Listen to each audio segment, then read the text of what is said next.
Quand vous ouvrez le logiciel, pour ouvrir une vidéo, vous avez deux choix. Vous pouvez cliquer sur Fichier et ensuite aller dans votre ordinateur la chercher. Ou sinon, vous pouvez tout simplement prendre le fichier et le déposer ici. Là, ça montre l'information sur le fichier. Comme on peut voir, la taille d'écran est de 1920 par 804 pour ce fichier-là. Et puis, on voit que c'est déjà encodé en H264, ce qui est quand même très bon. Et puis, après ça, ce que vous allez vouloir faire, c'est transformer cette vidéo-là en un autre format pour plusieurs raisons. Soit que vous voulez réduire la taille de la vidéo, de l'affichage en tant que tel. Sinon, si vous voulez aussi changer le codec de compression pour que ce soit plus petit comme fichier. Alors, il y a plusieurs raisons comme ça. Vous allez d'abord aller dans les presets et puis vous allez choisir ce que vous voulez comme base. Alors, vous pouvez dire que vous voulez que ça encode de façon très rapide et puis ensuite, vous choisissez la qualité. Et puis, aussi rapide, haute qualité et super haute qualité. Plus que c'est de haute qualité, ça veut dire que plus qu'il va faire des passes dessus, donc ça va être plus long à encoder. Mais si vous avez beaucoup de temps, il n'y a pas de problème à faire ça. Ça peut permettre de faire des fichiers plus petits tout en étant de meilleure qualité. Pour l'exemple, je vais juste prendre rapide et 1080. Ensuite, on peut choisir le format du fichier. Vous pouvez choisir MP4, MKV, WebM. Ils ont toutes des particularités différentes. Moi, j'aime bien le MKV. Alors, je vais prendre celui-là. Ensuite, les dimensions. On voit la largeur, hauteur. Et vous pouvez le modifier si vous voulez. Par exemple, s'il y avait des barres noires en haut et en bas, vous pouvez les couper comme ça en faisant un recadrage.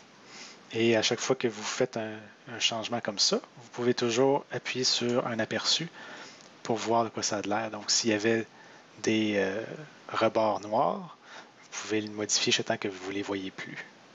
Puis là, vous pouvez avancer et voir des images différentes. Ensuite, il y a des filtres, si vous voulez les regarder.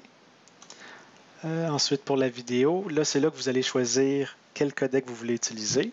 Alors, le 264, lui, il est quand même assez efficace pour de la haute qualité.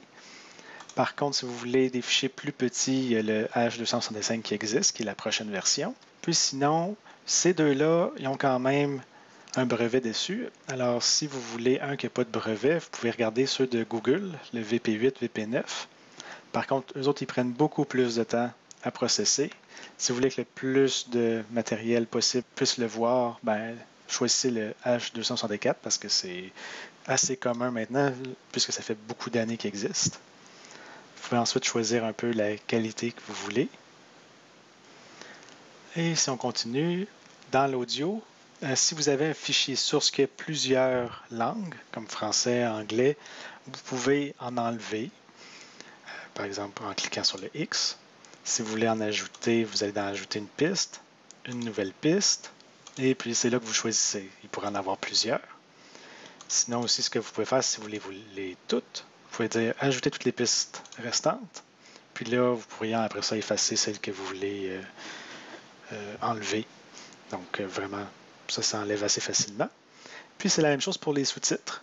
Il peut en avoir plusieurs. Donc c'est toujours la même chose. Vous pouvez ajouter toutes les pistes qui restent. Là, dans ce cas-ci, il y en a juste une piste. Mais vous pourriez après ça les effacer, ceux que vous ne voulez pas. Puis il y a les chapitres. D'habitude, pas besoin d'y toucher. Comme là, moi, c'est juste une vidéo de 7 minutes, donc il y a un seul chapitre dedans. Si c'est un DVD, en ce temps-là, il y en a plusieurs. Donc, vous pouvez créer les marqueurs de page. Et la dernière chose à faire, c'est de choisir où l'enregistrer. Alors, je vais le mettre sur le bureau. Je vais l'appeler spring.mkv. Et puis, c'est prêt.